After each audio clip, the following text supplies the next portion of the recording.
Commissioner, thank you so much for your time this afternoon. Some of the residents in Khayelitsha are talking about the fact that there's going to need to be a lot that is done in terms of resourcing some of the police stations to deal with some of the areas like Khayelitsha, for example, where we saw some of these multiple murders. I wonder what is the plan around that?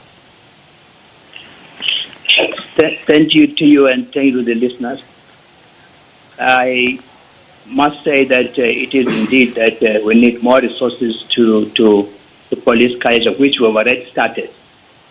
Firstly, we started with when to reduce the crime, we identified among the other stations in Khayelitsha, Side B and Harare, now including Lingalet West, is among the 9 stations in the province that are contributing to crime.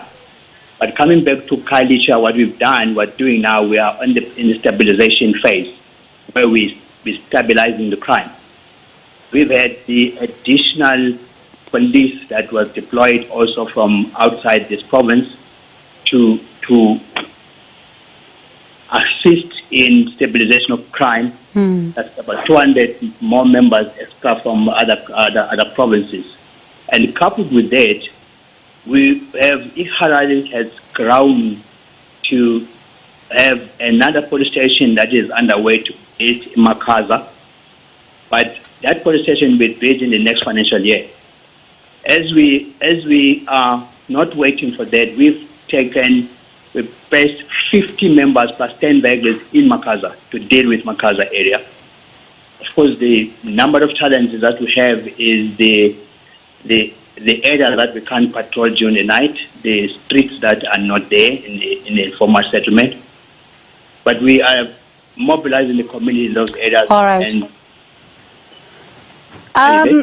Commissioner, thank you so much for that and giving us a sense, of what plans are being made in this particular regard. Very briefly, though, in 30 seconds before we run out of time, what are your plans, though, around Cape Town being ranked among, it ranks number 11 in one of the most dangerous cities around the world. What are your plans around that? Indeed, Cape Town has been ranked as number 11, coming from number 5 to number 11. I know. And that we are doing because we're looking at the violent crimes the most in terms of volumes. There are the stations that are contributing to that in the city of Cape Town. There are 30 stations that are contributing to that. We're talking about gang stations. We're talking about the Khayelitsha that is prevalent with extortions and taxi violence and Nyanga.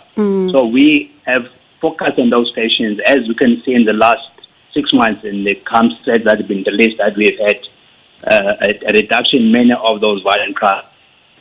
All right. And as a final question, pardon me, Commissioner, as a final question, you have a new boss. Of course, none of us saw this one coming. I'm going to have to put you on the spot here. You have a new boss. A new police commissioner has come into the fray, as announced by the President this afternoon. Your reaction? Well, we want to say congratulations to General Masemula. And we pledge our support, especially in the Western Cape. He is supporting us in all these endeavors, and we're looking forward also to get more support and assistance from his side. And we know that he's been assisting us a lot, and we are pledging ourselves to support and also working together to achieve what we set ourselves goal to achieve. Commissioner, I do hope that we get to speak again in future, because there's a lot to talk about where issues of policing are concerned in the Western Cape. But let's leave it there for now, and we will knock on your door in future just to talk about your plans for that particular province. But let me thank you there for your time. That was the Western Cape Police Commissioner, Lieutenant General Thembisile Patekile. On the other side of 6 o'clock, Francis will be looking at the economics around crime.